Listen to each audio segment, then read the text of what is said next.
Pod Senge, uma produção do Sindicato dos Engenheiros no Estado de Goiás, para movimentar a engenharia com discussões e dicas sobre inovação, tecnologia, sustentabilidade e mercado de trabalho. Oi, pessoal, estamos de volta aqui no Pod Senge, podcast do Sindicato dos Engenheiros, que é patrocinado pelo Conselho Regional de Engenharia e Agronomia de Goiás. Eu sou Juliana Matos e a gente vai conversar um pouquinho hoje sobre um tema que está no auge, infelizmente, né, que é a questão das mudanças climáticas.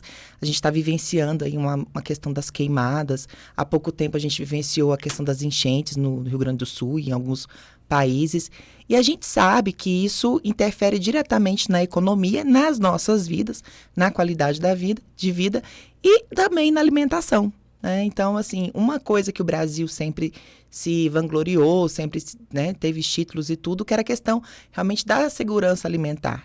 E hoje a gente percebe que por causa dessas mudanças climáticas, dessas intervenções, isso está correndo um sério risco. E para conversar comigo, eu tenho aqui Luciana Filemon, ela que é engenheira de alimentos, e a gente vai bater um papo aqui bem interessante, tenho certeza que vai ser incrível. Seja bem-vinda, Luciana. Muito obrigada pelo convite. Eu espero contribuir aí, né, com essas informações. Eu sou apaixonada por esse tema, porque eu acho que a gente precisa pensar muito na questão das pessoas que estão passando fome. A gente ouve muito falar assim, um alimento com agrotóxico, um alimento com isso, um alimento com aquilo, mas a gente se esquece dessa parte. Então, existe aí hoje quase 10% da população brasileira, né, passando fome, quase 17% com insegurança alimentar. Então, esse tema é uma coisa que sempre me intrigou muito e que a gente muitas vezes não ouve tanto falar sobre isso. E, assim, é até interessante porque o nosso país é um país continental, né? Então, espaço tem para cultura, para poder fazer produção, mas a gente ainda percebe isso, que ainda falta alimento, ainda falta chegar esses alimentos para muitas pessoas. Nas minhas indagações, nos meus estudos, eu percebo que o nosso grande problema é essa imensidade, né? Como a gente tem uma terra muito grande, muito fértil, a gente acaba não se importando tanto com esse requisito. E aí a gente vai olhar países aí, outros países que são do tamanho de um estado. E nós, né, somos enormes. E principalmente falando nessa questão que a gente não se importa tanto, no Brasil, de 30% a 50% de tudo que a gente começa a produzir no campo sequer chega à mesa do consumidor por falta de boas práticas agrícolas, boas práticas de transportes, boas práticas de armazenamento. Isso se perde na produção? Se perde na produção no meio do caminho. E aí a gente escuta o quê? A gente precisa produzir mais. E eu falo assim, não, mas a gente não precisa produzir mais, a gente precisa... Perder menos. Exatamente, a gente precisa perder menos, a gente precisa aprender a melhorar o que a gente já faz, né? Então, isso daí é uma coisa que sempre me indagou e que a gente não ouve muito falar. A gente percebeu aí, né, nessa parte de produção de alimentos, avançou muito a tecnologia, mas agora, né, de uns tempos para cá, isso já vem sido alertado já há muitos anos pelos cientistas, a gente está vivenciando na pele a questão das consequências dessas intervenções climáticas, dessas situações extremas, né, que a gente tem acontecido. Agora nós estamos no período de seca e juntou com a questão das queimadas, o ar, né, está bem complicado para a gente, já está difícil até para respirar, doenças respiratórias estão sendo muito rotineiras. E isso a gente, né, a queimada já o próprio nome já é complicado, porque o nosso estado mesmo, a gente está no estado de Goiás, é um estado potencialmente agrícola, né? A gente tem uma economia agrícola muito forte.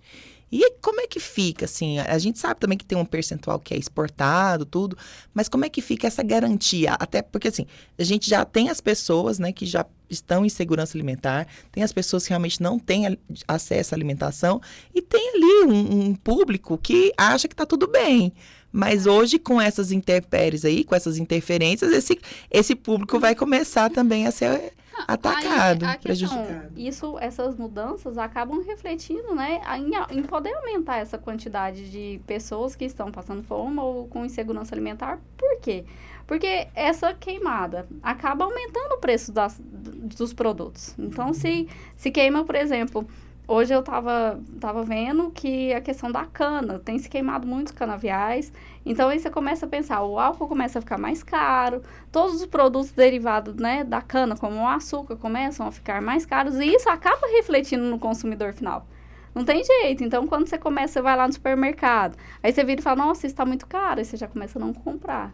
Aí você vai pensar também na questão climática. Minha família sempre foi da agricultura. O meu tio estava plantando tomate, o tomate estava menos de R$1 o quilo. E aí você gasta ali todo o dinheiro, todo aquele seu tempo para poder fazer uma plantação de tomate e de repente tem tanto tomate que o pessoal tá pagando menos de R$1 no quilo de tomate. Então o povo estava quase distribuindo tomate. Então isso as pessoas não veem. A gente às vezes está acostumado tanto com tanta gente na cidade, menos pessoas no campo, que a gente não entendeu até hoje que nenhum alimento nasce ali dentro de uma prateleira de um supermercado. E isso precisa começar a sociedade a entender, né? Eu acho que esse assunto é bem interessante, principalmente nas escolas, né? Trabalhar com as crianças essa questão, porque hoje, ainda mais hoje com a internet, elas têm mais acesso, mas nem todo mundo tem acesso à internet. E fica realmente naquela bolha mesmo, né? Não sabe de onde vem. Muitas crianças, eu já conversei com algumas, acham que o alimento vem do supermercado. Ele não sabe. O leite nasce da caixinha. Então, assim, por mais absurdo que pareça, é uma realidade que a gente enfrenta, né? Sim. E às vezes porque a gente, por exemplo, nós, né? Nós vivenciamos um período muito diferente. Então, a gente teve contato com os animais, teve contato com a natureza, a gente sabe. E por ser tão natural pra gente, muitas vezes a gente esquece de passar isso pros nossos filhos. Aí, quando você acorda, você leva um susto. E isso é tão assim que até a diferença que muitas pessoas até hoje acham que segurança alimentar é você trabalhar com a segurança dos alimentos, que garantir que aquele alimento tenha qualidade, que ele seja livre de qualquer tipo de perigo físico, químico ou microbiológico. Mas a segurança alimentar de uma forma, né, simples é o quê? É você garantir o acesso aos alimentos de boa qualidade e com bons valores nutricionais para toda a população. Isso, a gente já esbarra nisso daí quando as pessoas não entendem, né, o que é segurança alimentar. Isso a gente vê muito também aqui no país. E tem a questão também, né, dessa questão da segurança alimentar. As pessoas têm essa confusão, além de ter essa confusão de saber da segurança do alimento, da qualidade do alimento, a gente vê também alguns pontos muito intensos de acessibilidade, né? Hoje, por exemplo, a gente, além das queimadas, além das enchentes, a gente também o mundo tem convivido com a evolução do nível do mar. Então, algumas culturas, elas estão sendo prejudicadas. Então, assim, provavelmente elas vão ser substituídas por outras. É claro que a tecnologia avançou muito, né? Até queria que você comentasse um pouquinho sobre essas inovações, a produção de alimentos, como que tem evoluído. Mas a gente, assim, tem evoluído, mas o desperdício, vamos dizer assim, as perdas têm aumentado, né? Porque, pensando na questão climática, por exemplo, quando acontece uma queimada, o solo perde muito nutriente. Então, o que acontece? Aquele solo, ele vai ficar mais pobre, né? Pensando mais claramente. E também, você vai ter que reinvestir para poder fazer com que aquele solo volte a ter as suas qualidades normais para que você possa produzir. Isso, às vezes, pode levar o quê? 2, 3 anos ou até mais. Então, aí nessa hora, o que acontece? Os alimentos também começam a ficar cada vez mais caros. E cada vez mais a gente vai ter o quê? Escassez de alimentos. Aí, se nós pegarmos na questão do leite, um leite, né, nas águas, que hoje a gente só tem praticamente isso, seca e água no estado de Goiás, a gente tem muita produção de leite nas águas e pouca produção na seca. E aí, se a gente tem esse aumento de temperatura, que tudo vem acontecendo no mundo, o que acontece? As vacas também vão diminuir a sua produção de leite. Por mais que a gente invista em tecnologia, por mais que a gente invista aí, né, na questão genética das vacas, cada vez mais as vacas, né, a gente tem essa qualidade. Eu conheço pessoas que investiram muito nessa questão genética para melhorar a sua produção de leite. Mas se a temperatura da terra subir, o que vai acontecer? Muita da tecnologia que a gente investiu vai se perder por causa disso também. E uma coisa que meu avô sempre falava, como falei, né? Ele sempre mexeu com a agricultura. A gente não faz chover. Se você é um agricultor familiar ou um agricultor de grande proporção, e um agricultor de grande proporção é de família, porque eu tive vô, pai, tios, e, né, todo mundo, meu irmão, todo mundo mexendo com a agricultura, você não faz chover. Você pode ter o dinheiro que você tiver, que você não vai fazer chover. E a gente também tem que mudar essa percepção de falar assim, que só o pequeno vai sofrer com isso. Não é só o pequeno que vai sofrer. Todo mundo sofre. Né? É uma cadeia, a população inteira sofre com isso. Não é só o produtor, né? Todo mundo, a consequência é realmente para todo mundo. Isso. Porque a gente depende dessa produção, né? Acho que é bem complicado. E na questão de políticas públicas, assim, você que está engajada nesse meio, assim, o governo, como que tem se preocupado com isso? Olha, o que a gente vê do governo é o seguinte, pelo menos o que a gente viu no início do ano, foi pensar em colocar mais produtos de hortifruti numa cesta básica. Mas aí vamos pensar. Eu acrescento um alface numa cesta básica. Quanto tempo dura um alface? No máximo uma semana, né? Isso com muita boa vontade. Então, assim, isso é uma política pública que vai fazer com que garanta a segurança alimentar para as pessoas? Não é. E aí é a mesma questão. Por que hoje a gente tem acesso, por exemplo, a tantas frutas? A gente sabe que a gente tem frutas de época, mas geralmente você vai no supermercado, você encontra sempre, por exemplo, vamos pegar um exemplo do mamão. Você sempre encontra um mamão por causa das tecnologias que a gente começou a aplicar. Às vezes é uma poda, às vezes é como que a gente vai plantar, uma irrigação diferente, um fertilizante diferente. E aí a gente esquece, por exemplo, que a gente não planta só soja, a gente não planta só sorgo, a gente não planta só milho. Por exemplo, semana passada, tive a oportunidade de conhecer uma fazenda que uma família, 5 irmãos, plantaram 25 hectares de limão.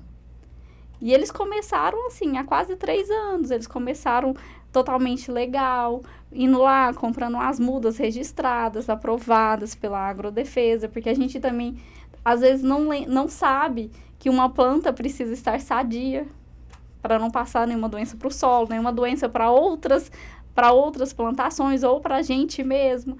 Então, e eles começaram puxando uma irrigação, investindo, fazendo algumas adaptações, podando de um jeito, de outro, fazendo testes para quê? Para que a gente consiga produzir mais. Então, o agricultor que está ali, a pessoa que está no campo, ele está sempre pensando em trazer o melhor para a população. Ele quer ganhar dinheiro? Claro que ele quer. Todo mundo quer ganhar dinheiro, mas principalmente pensando em alimentar todo mundo. Esse acho que é o principal fator de todo mundo que mexe com alimento. E assim, se você quer retirar mais do solo, né, você precisa conservar o solo, porque não adianta só a exploração. Aquela ideia antiga de que era só exploração, você extrair as riquezas, né, não é possível mais, porque a gente precisa que o ciclo seja renovado. Sim. E essa questão climática é tão assim que se a gente teve no início do ano a questão do Rio Grande do Sul, até hoje eles estão sofrendo bastante. Pessoas perderam tudo, né? Então, assim, perderam a casa, perderam os animais, perderam investimentos da vida toda. Então, assim, se nós não tivermos essa consciência, e às vezes eu até falo assim, gente, todo mundo tá brigando porque uma vaca tá soltando gases, não sei o que lá, mas e nós na cidade? Quantas pessoas nós estamos aqui, né, com carro, com um monte de coisa. Então, assim, isso não está fazendo diferença. Você vai para uma fazenda e a gente tem aí a questão da quantidade de mata que a gente tem que ter numa fazenda e na cidade. Aí a gente vê o quê? Aquele 40 graus. Muito dificilmente você vai encontrar isso numa fazenda. Por quê? Porque tem árvores, tem vegetação. E aqui a gente só tem o quê? Asfalto, carro, poluição, e aí é o animal que está fazendo alguma coisa ruim para o planeta.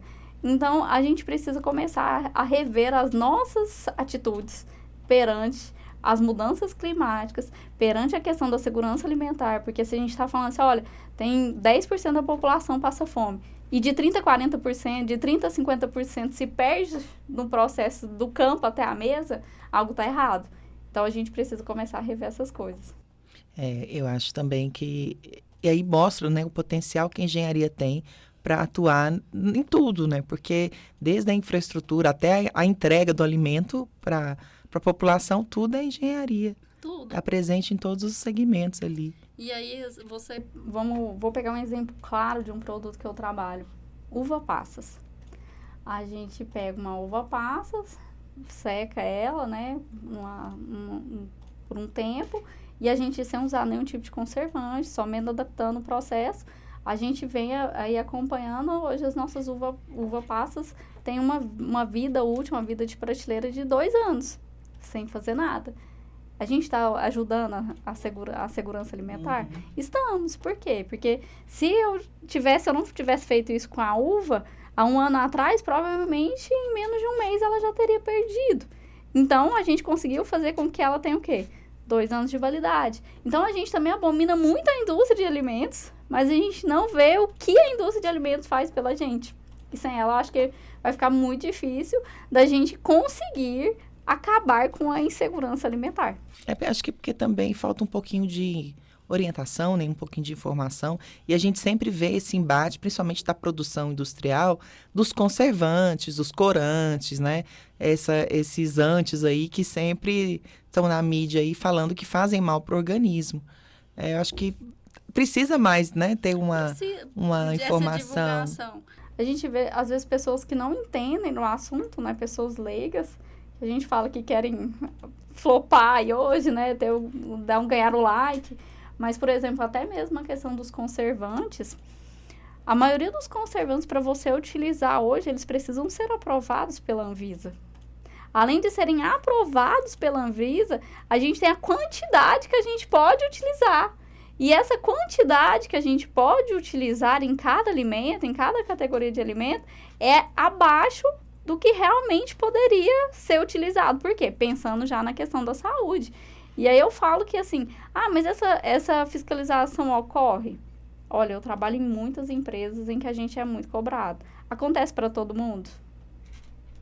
Não, mas a gente precisa melhorar. A gente precisa cobrar a melhoria, a regulamentação. Se as coisas forem regulamentadas, é tudo muito mais fácil. Agora, se não tiver regulamentação, aí sim as coisas, né, vão ficar de qualquer jeito. Porque você não vai ter padrão, né? E cada um vai querer fazer de uma forma. Talvez um seja uma forma melhor que o outro tem um pensamento diferente. E realmente aí a gente não sabe o que vai acontecer, né? Sim. Porque você não tem uma previsão, não tem uma previsibilidade. Até eu costumo dizer, assim, que dependendo do lugar que eu estou para comer, eu prefiro ir ali tomar uma Coca-Cola, comer uma batata Ruffles, do que ir ali tomar um copo de suco de laranja e comer um salgado que foi produzido. Porque a gente não sabe. Como não existe essa regulamentação, não existe um padrão, porque nós somos um país muito grande, né? E acaba que cada um produz de qualquer jeito. Isso acaba fazendo, nem sempre você sabe, se aquele suco de laranja não está contaminado, se aquele salgado não está contaminado. E eu sei que a Coca-Cola e a batata foram fiscalizadas, então eu prefiro ir para esse caminho. Certo. Por mais que tenha ali, né, tem o processo industrial é melhor, é mais garantido, né? Eu costumo falar pro meu filho que tudo na vida é um equilíbrio. Eu não posso viver de alface, mas também não posso viver de Coca-Cola. Então, a gente vai se adequando. Tá certo, isso mesmo. E é interessante, assim, essa questão dos alimentos, da produção dos alimentos, a integração que a gente tem, né, com os outros segmentos, por exemplo, nutricional, o próprio agronegócio, os agrônomos, né, enfim, veterinários, são várias profissões que se integram ali para poder manter aí um alimento de qualidade. Sim, e eu me envolvo, né, com vários profissionais. Trabalho muitas vezes com agrônomo, meu marido é veterinário, é meu sócio na empresa de consultoria que a gente tem. E então, assim, eu vejo muitas vezes que ele tem um conhecimento que eu não tenho como profissional. É claro que hoje, às vezes, de tanto estarmos juntos, a gente acaba aprendendo um pouco mais, do mesmo jeito que ele também já aprende comigo. E aí você vê que, assim, é um complementando o outro. E quando eu representei a classe em Goiás, eu cheguei a essa conclusão e eu começava a falar isso. Gente, ninguém está aqui para brigar. A gente precisa se unir. Porque se a gente se unir, a gente vai fazer um bom trabalho. Agora, se a gente ficar, não, porque o agrônomo tem que fazer isso, o veterinário tem que fazer aquilo, o nutricionista tem que fazer aquilo, não sei o que, a gente nunca vai dar conta. Agora, todos os departamentos de uma cadeia de alimentos precisam de todos esses profissionais. Para que a gente entregue um produto de qualidade, que a gente combata a insegurança alimentar, porque isso também eu acho que é um dos nossos principais pilares. É pensar que a gente produz alimentos para alimentar o mundo. E o Brasil, né, assim, é referência nessa questão Sim. da alimentação. Nós tivemos vários programas aí que deram certo e agora alguns estão voltando também para realmente acabar com a fome e pelo menos garantir um pouco de segurança alimentar, né, para toda a população. O Brasil hoje, ele é o quê? Acho que um dos principais produtores de suco de laranja, de carnes. Leite a gente não consegue nem produzir para nossa própria utilização. Soja, então se a gente consegue produzir mais soja do que os Estados Unidos. O farelo de soja, por questão climática, a Argentina era um dos principais produtores de farelo de soja do mundo. Por questão climática, esse ano parece que eles iam perder, isso daí iam começar a ser o segundo, porque meio que aconteceu muita coisa lá no clima e eles não conseguiram produzir como eles estavam acostumados a produzir, e o Brasil ia passar a ser o primeiro produtor de farelo de soja no mundo todo. Então, isso, assim, é uma cadeia. E aí, quando a gente pensa, né, tipo assim, a soja ficou mais cara, o milho ficou mais caro, a soja e o milho, eles estão presentes na ração dos animais. Então, aí, o que vai acontecer? Para que uma pessoa possa alimentar ali seu frango, a sua vaca, né, ele vai ter que comprar uma ração mais cara. E aí, consequentemente, o preço do leite, o preço da carne, o preço de tudo vai ficar o quê?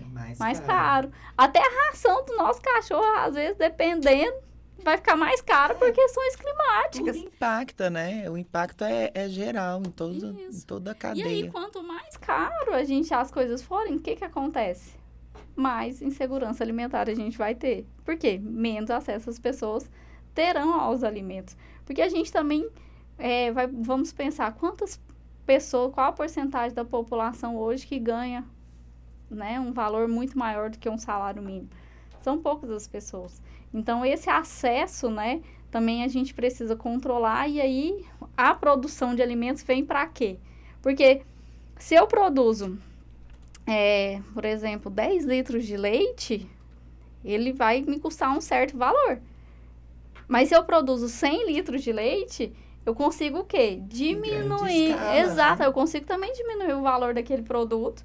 E aí ele começa a ser o quê? Mais acessível à população. Com isso, eu vou fazer o quê? Diminuir a insegurança alimentar. Então, isso tudo precisa ficar claro.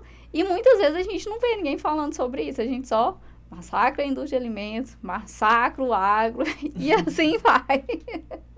Assim, Luciana, vamos falar um pouquinho das ações individuais e coletivas, né? Como que a comunidade pode contribuir? Você acha que a gente tem condições de montar, assim, um plano de segurança, alguma coisa, direcionar a alimentação para uma espécie de alimento, né? Até pelas questões das condições que a gente vai ficar cada vez mais extremas, a indústria vai ter que evoluir, né? A produção vai ter que evoluir aí para poder passar por essas situações que, né, infelizmente tendem a ser mais frequentes.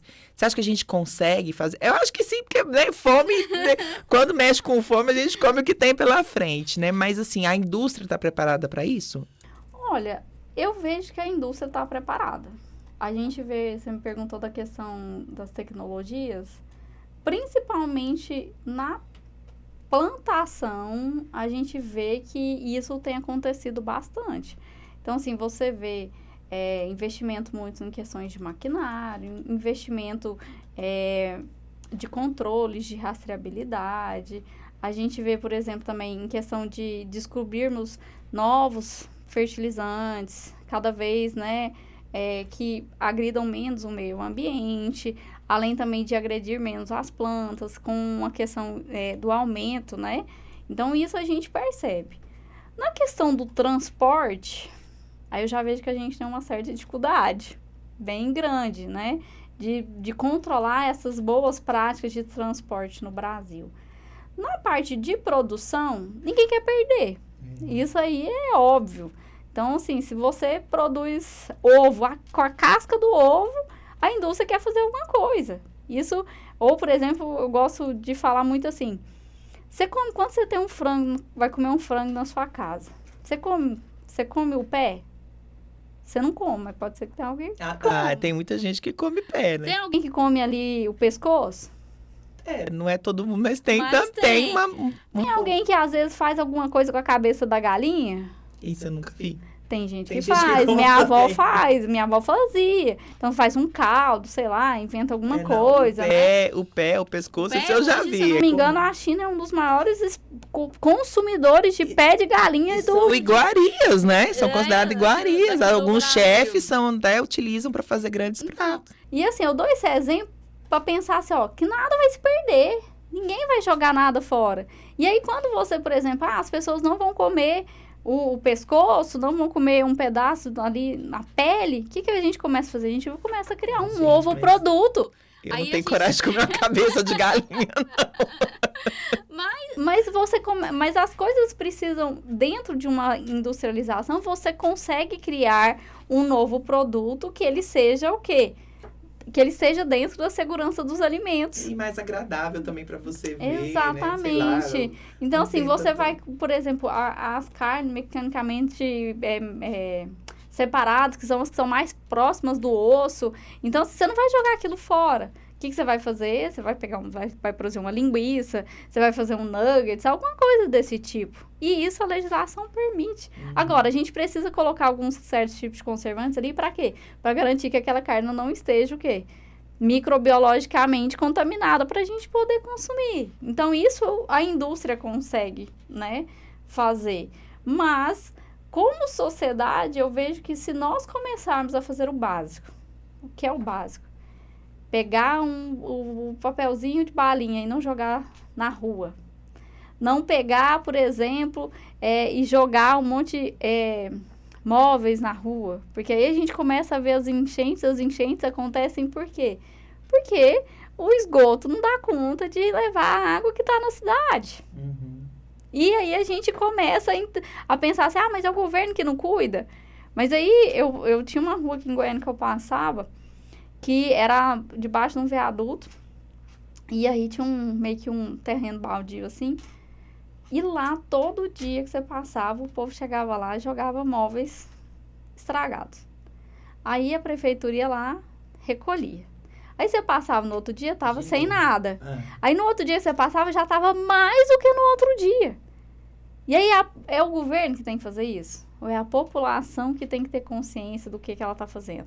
Ou, por exemplo, você vai chegar ali, eu tava vendo na rádio hoje, jogar óleo na pia. O que você tá fazendo? Tentar entupir nas redes, né?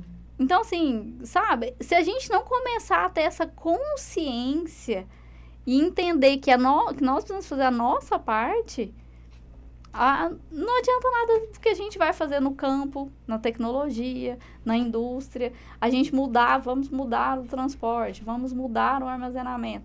Se a população não tiver consciência do que ela está fazendo. Essa questão do óleo. Muitas indústrias têm trabalhado, né? Vamos dizer, na logística reversa, alguma coisa assim. A própria empresa de saneamento daqui tem um programa que chama Olho no Óleo. Você coleta o óleo usado da sua casa, vai até um ponto de coleta, né? De entrega, no caso, e tem desconto na sua conta de água. Então, assim, até incentiva. Por quê? Porque se você joga esse resíduo, né, direto na rede, você vai obstruir, vai ter vazamentos, vai prejudicar outras pessoas. Então, tem muita coisa aí. Realmente é a comunidade. E aí, você falando um pouquinho de ações, né, que a gente pode fazer, tem algum tipo de cultura, tem algum tipo de alimento, assim, você acha que na sua experiência, para direcionar o consumo desses alimentos, para poder mitigar um pouquinho dessas intervenções que a gente com certeza vai sofrer? Das questões climáticas? Olha, tem muita coisa que é industrializada que, por exemplo, se você conseguir ter um produto com uma vida de prateleira maior do que 6 meses, aquele produto vai estar ali, né, acessível para todo mundo. Aí a gente vai ter o quê? Um biscoito, um macarrão, mas você não vai conseguir fazer isso, por exemplo, com alface, com tomate, com leite, com presunto, com queijo. Eu lembro quando eu era menor, assim, mais nova, né? Tinha aqueles filmes que eles faziam alimentação por pastilha. Tinha uns, né? Aí você comia pastilha, tem gosto disso. A gente sempre imaginava que no futuro isso chegaria, né? Talvez a gente até viva isso mais pra frente, mas isso é possível? Eu me pergunto muito. Às vezes, principalmente quando a gente vê aí todo mundo hoje comendo um monte de de coisas naturais e toma cápsula disso, toma cápsula daquilo, eu falo assim, gente não tem como a gente viver, comer e se alimentar só disso, é impossível, né? Então, assim, e é muito melhor você ali comer um macarrão, e até costumo dizer que a gente está perdendo uma questão que se alimentar envolve muita questão do sentimento. Então, você ir ali fazer um almoço com a sua família num domingo, ou você sair com seus amigos para comer alguma coisa, você pode ver que tudo está envolvido. Até mesmo a questão da cultura que a gente tem, e, por exemplo, de estar num velório. Sempre ter um lanchinho e, né, aquela coisa, então, nossa... Sempre agregou, né? Exato. A comida sempre foi aquele momento de integração mesmo. Sim, eu tava até fazendo um comparativo que tava em São Paulo esses dias, e em São Paulo tem muita cafeteria, né? Onde você vai tem uma cafeteria. Eu falei assim, em Goiânia a gente não tem essa... Tipo assim, tem, mas parece que não desenvolve como lá. Aí eu tava conversando com meu marido, falei assim, por quê? Porque a gente tem muito aquela coisa, tipo assim, Juliana, vem tomar um café aqui em casa. Aliás, eu vou, viu? Pode fazer o bolo e o café que eu vou. Vou fazer um pão de queijo, vou fazer um bolo com café. Nós temos muito isso ainda, de ser uma capital, mas ter uma referência de interior. A questão da acolhida, né? A gente tem essa coisa de querer acolher as pessoas, ficar junto, né? Sim. Eu também concordo com você. E era uma coisa interessante, porque as cozinhas... Hoje as cozinhas são mais compactas, mas eu lembro as cozinhas eram enormes. Tinham aquelas mesas, né? Tinham na casa da minha avó mesmo, que hoje eu moro na casa da minha avó, né? É interessante isso. A casa da minha avó tinha uma mesa gigante, eu lembro... Também era pequena, pra mim tudo era grande. Mas eu chegava àquela mesa, aquele monte de gente naquela mesa. Então, assim, realmente as famílias tinham essa ideia de ficar unidas, né? De ficarem as pessoas unidas. E em volta do alimento. Em volta do alimento. Então, e era sempre na cozinha, por isso. Sempre na cozinha que rolava ali as melhores conversas, né? As risadas, assim. Sempre tinha algum movimento maior ali na cozinha. Quem não lembra, né, de uma receita que a avó que fazia. Né? Minhas duas avós já são falecidas. Eu lembro, minha avó, uma não cozinhava muito, mas eu lembro... que ela fazia aquela doce de ameixa. Minha outra avó era uma das melhores cozinheiras que eu já conheci, inclusive, depois que ela faleceu, a gente pegou todas as receitas dela e fez um caderno de receita com as receitas dela. Eu vou te falar, eu tenho muita tristeza de não ter feito isso também, porque minha avó era uma excelente cozinheira e minha mãe também fantástica, né? E como eu amo, né, cozinhar, não passei não peguei essa experiência, assim, mas eu amo comer, então... E aí a minha mãe faleceu, também levou com ela as receitas. Então agora a gente fica lá, né? Minha irmã que tenta de vez em quando, ela vai tentando acertar aqui e ali, mas é uma perda de cultura muito grande. A gente tem que começar a e aí você anotar. Vamos pegar, nós temos uma base muito mais italiana do que americana, né? E aí você vai ver a Itália, por exemplo... Existem vários lugares lá que eles começaram, quem produzia era o avô, o pai ficou, e hoje já está o neto. E aí eles produzem, eles plantam, produzem o próprio alimento, e eles vendem na própria bodega deles ali, né? E aí você vai para os Estados Unidos, uma coisa muito mais industrial, uma coisa, né, muito, muito mais comercial, mas você também se encanta por tudo que tem lá. Você quer, né, comer tudo que tem lá. Então, assim, nós precisamos encontrar qual é o nosso... qual é a nossa estrutura, qual é a nossa base. Eu acho que nós brasileiros ainda nos perdemos um pouco nessa questão, por sermos um país tão jovem perto deles. Então, a gente se perde um pouco nessa cultura. E é um país que tem muitas culturas, né? Cada região tem a sua cultura própria.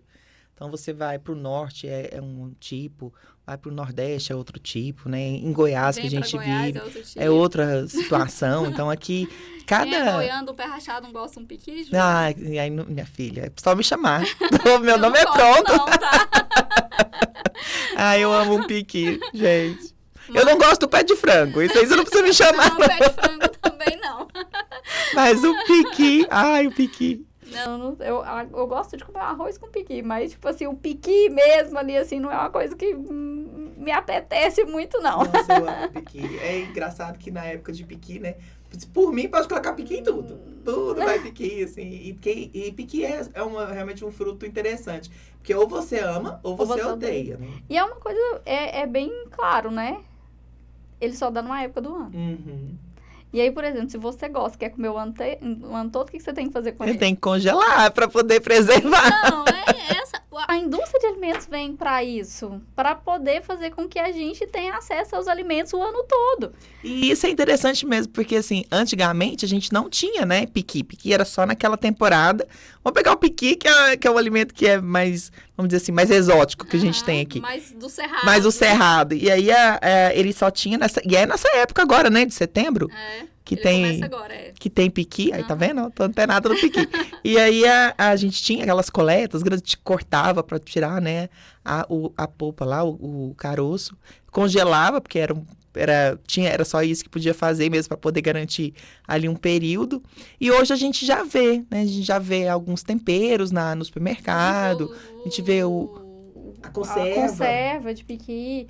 E aí, por exemplo, eu estive esses dias no Mato Grosso também.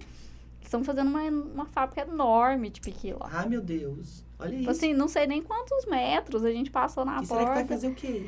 A gente não conseguiu saber, só ficamos sabendo. E uma outra coisa também que me chamou atenção, que a própria prefeitura da cidade, eles disponibilizam lixeiras em vários locais das fazendas, assim, no asfalto, para que as pessoas que moram nas fazendas, que têm casa nas fazendas, possam jogar o lixo, que não é orgânico, naquelas lixeiras para a própria prefeitura ir lá pegar. Então, assim, já pensando nessa questão do meio ambiente, porque a gente tem que entender que quanto mais lixo a gente gera, mais problemas climáticos a gente vai ter. Uhum. E aí a gente fala assim, mas não dá para fazer isso? No Japão, somente 4% do lixo não é reciclado. De alguma forma. Que é uma cultura que a gente tenta implementar, mas realmente a gente não consegue ainda avançar muito, né? Algumas indústrias têm até adotado, diminuíram a questão da embalagem, tudo, para poder, né, enfim, reduzir o volume de resíduo que cada um gera, mas ainda está longe, né? A gente tem que ter aquela cultura do reuso, né, assim, a questão de roupas mesmo, né? Começar a fazer esse reuso dessas peças. E de outros bens também, aí também da questão da reciclagem, né? A transformação de material também. Esse copo que a gente tem aqui, ele é um copo reciclado, de material reciclado. Então, assim, são coisas que a gente pode fazer, algumas medidas pequenas, que fazem muita diferença. Sim. Né? No final, quando o coletivo se une, a gente tem aí um resultado bem impactante. Né? Eu falo que nós precisamos entender que nós somos maiores que nós imaginamos. Então, enquanto o povo brasileiro entender que a pátria Brasil é maior do que qualquer coisa, o país vai dar certo. E a insegurança alimentar vai acabar, vai diminuir. Ah, eu também concordo com isso, viu? Assim, e parar com essa competitividade, né? Acho que ninguém aqui está competindo com ninguém, nem profissionalmente, nem também na convivência, nem culturalmente. Acho que existe uma grande percepção equivocada de algumas pessoas, assim, que falam que tem essas rivalidades, mas eu não acredito nisso, não. Eu acho que até essa questão de muita gente, tipo assim, porque eu sou desse grupo, eu sou isso, eu sou aquilo. Eu falei, gente, a gente tem que parar com isso, é todo mundo igual, todo mundo tá aqui. E todo mundo vai passar fome. Assim, a maioria dos brasileiros são negros, nós somos descendentes de índios, somos descendentes de escravos. Então, assim, nós temos ali no nosso sangue alguma coisa, a gente não é um país igual na Alemanha, que só tem branco, dos olhos claros e loiro, não. Então, assim, mas eu tava vendo esses dias reportagem falando que os negros geralmente têm menos acesso à televisão em casa. Eu falei assim, gente, na minha cabeça não tem nada a ver. Porque, assim, não faz nenhum sentido, porque a pessoa é mais... Não, todo mundo, se quiser, hoje, a gente consegue ter um acesso... Não é porque a pessoa é branca, preta ou vermelho, o que é, que ela não tem acesso a uma televisão. Uhum. Entendeu? Enquanto a gente não parar com essa questão de querer dividir demais o grupo, entender que nós somos uma nação, que nós somos uma potência, na verdade, o Brasil não vai dar certo. A gente precisa mais dessa questão da união, né? A questão da cor da pele é porque realmente isso é uma barreira, né? A pessoa tem... E é uma herança, né, que a gente precisa reparar, que foi um problema sério, porque, assim, quanto mais reduzida, né, sua classe social, mais negros você encontra. Até pela questão histórica. Então, mas são algumas reparações históricas que a gente tem que fazer. Escravos, né? Exatamente. Mas isso eu concordo com você, que é uma escala evolutiva, né? A gente tem que começar a entender enquanto sociedade, enquanto unidade, enquanto coletividade mesmo, que a gente vive num lugar só. Né? Nós estamos todo mundo no mesmo barco. Então não adianta eu colocar fogo na floresta para poder implicar fulano, ciclano ou beltrano. Como tem acontecido, né? E aí, na verdade, você está contaminando todo mundo, está prejudicando todo mundo, inclusive você, né? É aquela história da formiga lá, né? A formiga, não sei o que, aí foi o negócio do inseticida e morreu também. Então, é mais ou menos assim. Exatamente isso. E aí a gente vê, às vezes, o pessoal da Europa falando muito Brasil, que tá sendo queimado, tá isso, aquilo, outro. E aí nos criticaram muito naquela época das Olimpíadas.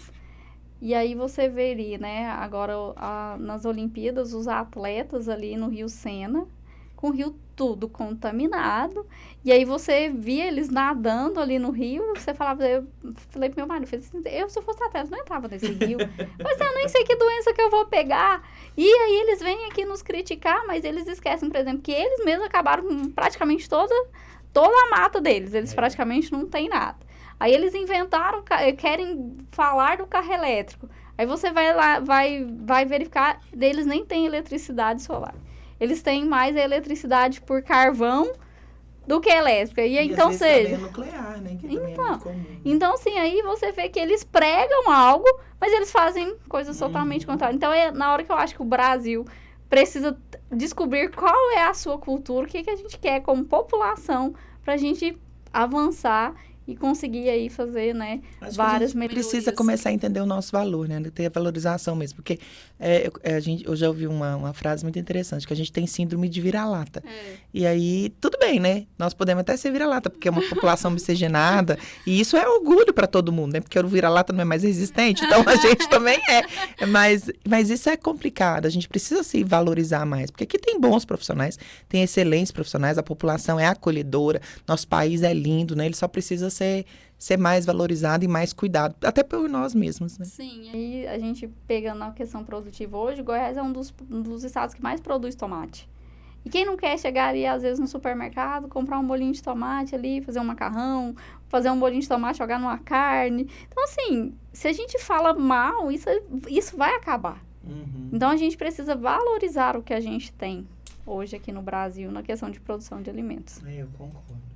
Gente, né, nosso papo aqui tá só rendendo, mas enfim, né, a gente tem que encerrar alguma coisa, porque senão realmente vai ficando muito... Vai ficar aqui até amanhã. Porque assunto não falta, né, com certeza.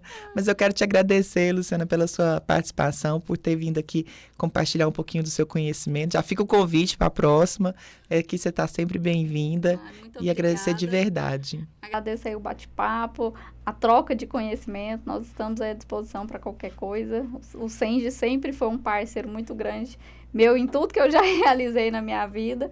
Então, é uma grande honra estar aqui e estar representando também a classe dos engenheiros de alimentos. É uma classe, né, que precisa ser mais divulgada, a gente precisa ter mais conhecimento sobre ela, até pela questão da valorização, né, acho que faz parte. Eu vou voltar numa frase que meu avô também falava quando eu entrei na faculdade, que eu fazia engenharia de alimentos, minha prima fazia nutrição.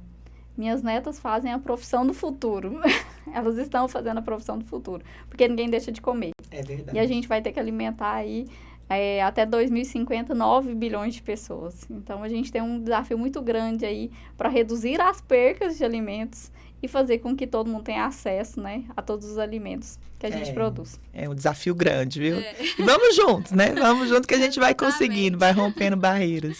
Isso. Pessoal, esse foi o PodSend, o podcast do Sindicato dos Engenheiros, que é patrocinado pelo Conselho Regional de Engenharia e Agronomia de Goiás. Eu sou Juliana Matos, né? Não se esqueça de seguir a gente, nós estamos nas principais reprodutoras de podcast.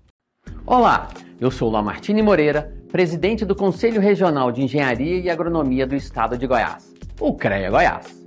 Ao longo de toda a minha carreira, sempre busquei conhecimento curricular e também o extracurricular. Sei o quanto esse networking e troca de experiências sobre as principais discussões nas áreas de atuação são imprescindíveis para a formação e atualização dos profissionais. É por isso que na minha gestão, o CREA Goiás patrocina esse tipo de iniciativa. Com certeza, vocês são profissionais diferenciados. O CREA Goiás está de portas abertas para todos os profissionais registrados, investindo em sua capacitação, na fiscalização, com tolerância zero para a atuação de leigos e também nos benefícios. Convido vocês a conhecerem nosso portal de parcerias e descobrirem todos os descontos aos quais os profissionais registrados têm direito. Bom proveito